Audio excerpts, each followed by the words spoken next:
Hello guys, Jhumpa new blog স্টাইলে সবাইকে স্বাগত এন্ড ভালোবাসা জানিয়ে কিন্তু আজকের ভিডিওটা শুরু করলাম।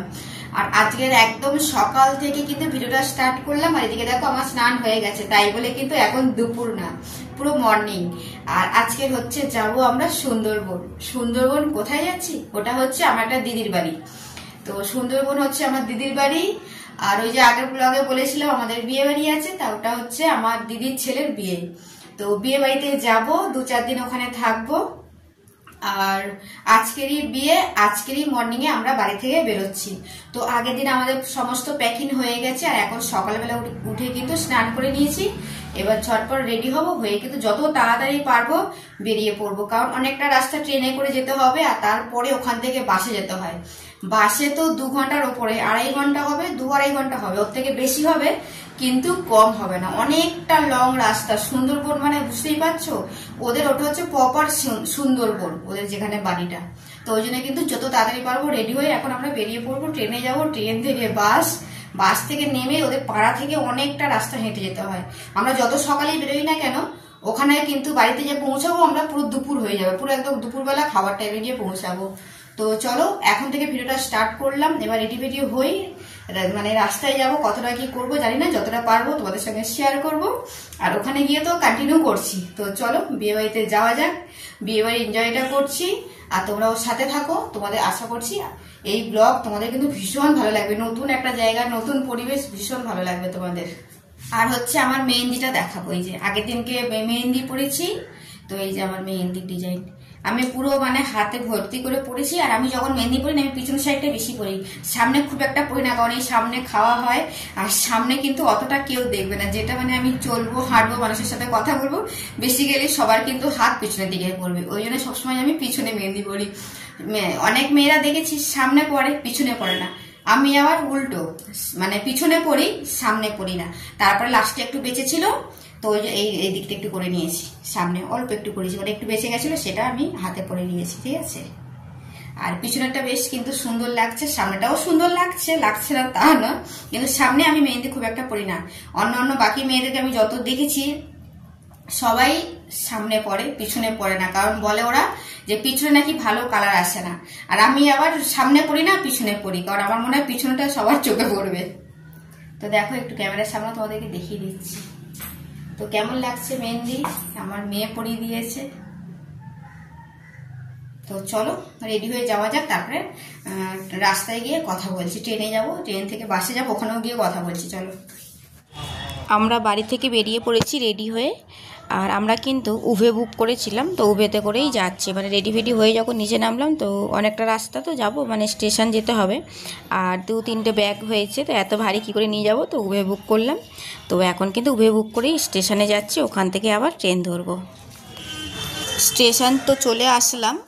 আর এই যে ট্রেনটা দেখছো, এই ট্রেনে কিন্তু আমরা উঠবো না, আমরা পরের ট্রেনটায় উঠবো। আর এই ট্রেনটা দেখছো তো ফাঁকা, তো এই ট্রেনে কিন্তু আমরা উঠবো না, আমরা অন্য ট্রেনে উঠবো। এটা যে ট্রেনে উঠবো আমরা, সেটা কিন্তু এতটা ফাঁকা থাকবে না।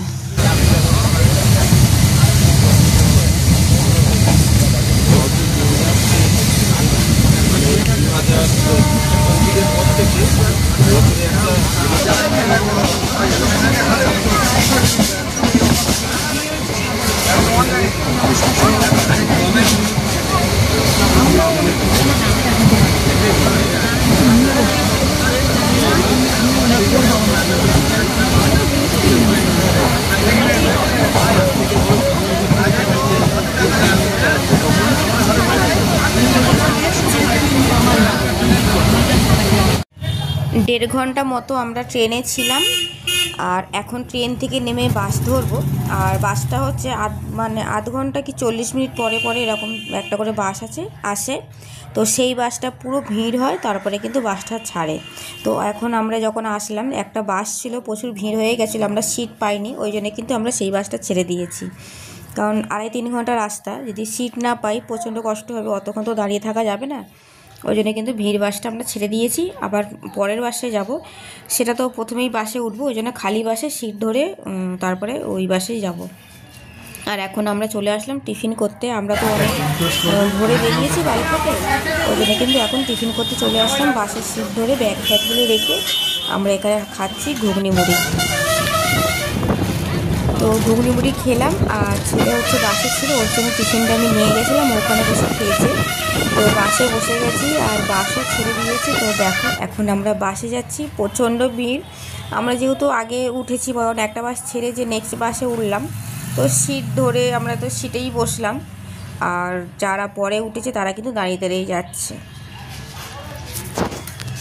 2.5-3 ঘন্টা মতো বাসে থাকবো, বাস থেকে নেমে কিন্তু আবার টোটোতে যাব। টোটোটা হচ্ছে আগে ছিল না পাড়ার মধ্যে, মানে বাস থেকে নেমে পুরো পাড়াটা পুরো হেঁটে যেতে হতো, আর অনেকটা রাস্তা।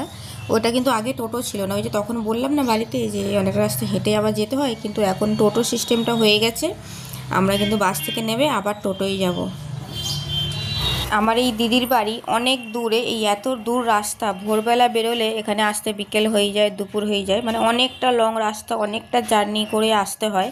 তো ওই জন্যে কিন্তু আমরা সবসময় যাই না, সবসময় তো যাই না, বছরে একবারও যাওয়া হয় না, 5-7 বছর পরে তারপরে কিন্তু একবার আমরা যাই।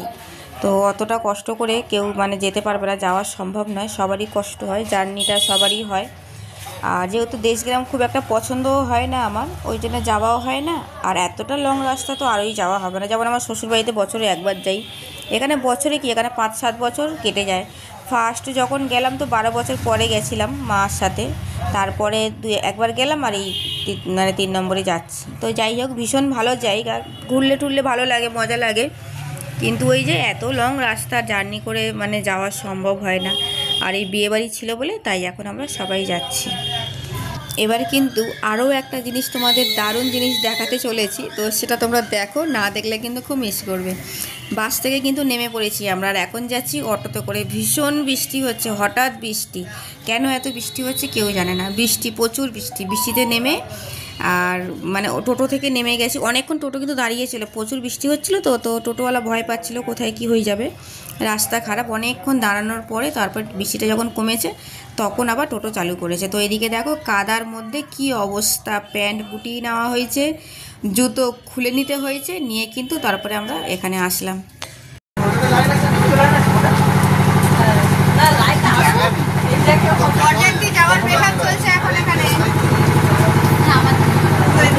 সবাই আছে, দাদা বৌদি, ভাইপো ভাইজি, জামাই মেয়ে সবাই আছে এখানে, সবার এখন কিন্তু মেকআপ চলছে, বরযাত্রী যাবো। আমাদের মিঠুন দা শুয়ে আছে গলা গামছা দিয়ে, এই রুমাল দিয়ে, সরি। আর সব থেকে স্পেশাল গাড়িতে যাচ্ছি আমরা, কি গাড়িতে যাচ্ছি সেটা কিন্তু তোমরা দেখো। গাড়ির নামটা কি? মোটর ভ্যান, মোটর ভ্যান যাবো। জামতলা, জামতলা না, রাইদিকে জামতলা, জামতলা সাইডে যেতে হবে। জামতলা,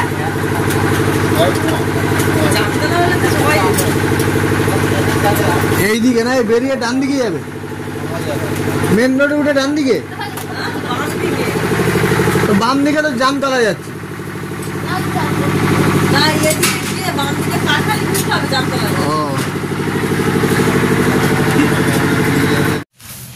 ওখানে আমরা পৌঁছে গেলাম, তারপরে এই যে কাদামাটি হেঁটে গেছিলাম, গিয়ে হাত পা ধুয়ে ভাত খেয়ে তারপরে কিন্তু আবার রেডি হতে বসলাম আমরা বিয়ে বাড়িতে যাওয়ার জন্য। মানে বিয়ে মানে ওই দিনকে মানে বিয়ের দিনেই তো আমরা সকালে গেছিলাম, আর এখন কিন্তু আমরা বরযাত্রী যাচ্ছি। আর এখানে হচ্ছে গাড়ি করেছিল, ওই মোটর ভ্যান করেছিল, তো সবাই কিন্তু সেজেছি প্রচুর, ভালো ভালো শাড়ি পরেছি, এদিকে কিন্তু মোটর ভ্যানে যাচ্ছি। তো সবাই হচ্ছে পা ঝুলিয়ে বসেছে, কাদা ছিটকাচ্ছে, সবার গায়ে লাগছে, আর আমি কিন্তু বাবু হয়ে বসে যাচ্ছি। যাই হোক, অন্ধকারের মধ্যে যতটা পেরেছি ক্যামেরাতে নিয়ে এসেছি। তো তোমরা দেখো ভিডিওটা, ওখানে গিয়েও কন্টিনিউ করছি। তো বরযাত্রী যাচ্ছি এখন আমরা, বরের গাড়ি আগে বেরিয়ে পড়েছে, আর এখানে একটু লাইট ছিল বলে এখানে কিন্তু আবার ভিডিওটা অন করলাম। আর এখানে হচ্ছে ওই তেল ভরতে এসেছি, পেট্রোল পাম্পে এসেছি, তেল ভরবো, ঠিক আছে, তেল ভরে কিন্তু আবার গাড়ি মানে যাওয়া হবে, অনেকটা রাস্তা, 2-2.5 ঘন্টা মতো কিন্তু আমরা এই মোটর ভ্যানেই যাচ্ছি।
বাজে গো।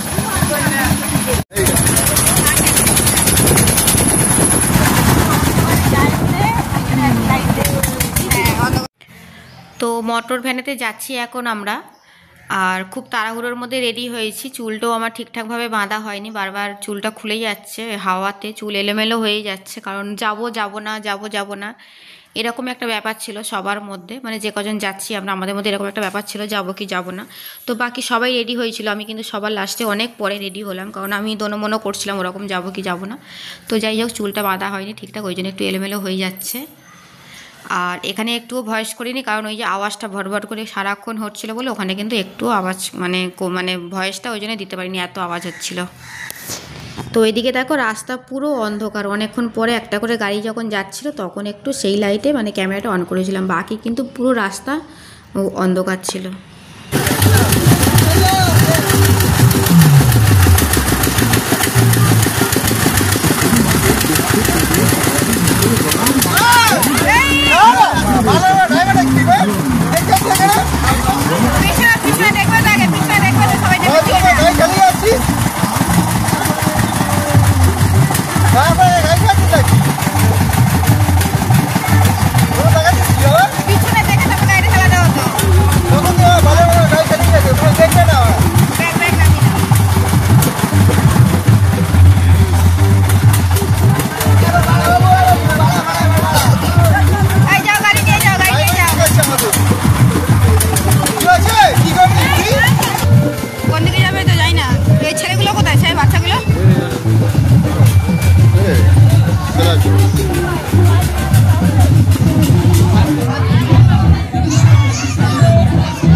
মেয়ের বাড়িতে এখন আমরা পৌঁছে গেছি, তো বাইরে সবাই দাঁড়িয়ে আছি, ভিতরে বিয়েটা হচ্ছে, ভিতরে এখনও যাইনি, বাইরে আছি, তো পরে যাচ্ছি ভিতরে।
এখন বিয়ে হচ্ছে ভিতরের দিকে, তো আমরা কিছুক্ষণ বিয়ের ওখানে দাঁড়িয়েছিলাম, বিয়ে দেখছিলাম, তারপরে কিন্তু এখানে এসে বসলাম খাওয়ার জায়গায়। খাবার তো এখন দেবে না বা দেয়নি, আমরা মানে বসার জায়গা পাচ্ছিলাম না, অনেকক্ষণ দাঁড়িয়েছিলাম, বিয়ে দেখছিলাম, অনেকক্ষণ দাঁড়ানোর পরেও দেখছি এদিক ওদিক মানে বসার জায়গা ছিল না, তো ওই জন্য খাবারের দিকটাই চলে আসলাম, এখানে পুরো সিট ফাঁকা ছিল, তো ওই জন্য কিন্তু আমরা যে কজন গেছি বরযাত্রী, তো ফাঁকা মানে সিট দেখে কিন্তু আমরা এখানে সবাই বসে পড়েছি, বাট এটা কিন্তু খাবার জন্য বসিনি। আর আমরা বসেছি বলে দেখে তারপরে কিন্তু আরও অনেক মানুষ এখানে বসেছিল। এমনি জাস্ট আমরা বসেছিলাম, খাবারের কোনো রেডি হয়নি বা আমাদের বলেনি বসতে। তো অনেকক্ষণ বসার পরে কিন্তু ওদের টাইম মতো ওরা কিন্তু খাবার দিয়েছে। আর এখানে হচ্ছে এই মানে দুজনকে রাখা হয়েছিল, এই যে মানে কমিটিয়াল মানে কী বলবো এদেরকে, জোকার টাইপের এরকম কিছু, যাদের মানে সবাইকে দেখানোর জন্য এরকম গেটে রাখা ছিল। তারপরে ইয়ে হাঁটাচলা করছিল, আমাদের কাছে আসছিল, কথা বলছিল, দুজনকে এরকম মানে জোকার টাইপের রাখা হয়েছিল। তো যাই হোক, বেশ অনেকক্ষণ এখানে বসেছিলাম, তারপরে কিন্তু খাওয়া দাওয়া মানে শুরু করেছি। তো যাই হোক বন্ধুরা, সকাল থেকে রাত পর্যন্ত দিদির বাড়ি আসলাম, কী কী করলাম সেই সমস্ত তোমাদের সঙ্গে তো শেয়ার করলাম। এখন বরযাত্রী আমরা কি খাওয়া দাওয়া করব আর এখানকার সমস্ত কিছু শেয়ার করলাম। আর আজকের এই পর্যন্ত ভিডিওটা থাকবে আমার, এখানেই কিন্তু এন্ড করছি। তো চলো সবাইকে টাটা, বাই বাই। নেক্সট আবার মানে কি করছি, বৌভাতে কী কী হচ্ছে সে সমস্ত নেক্সট ব্লগে পাচ্ছ তোমরা।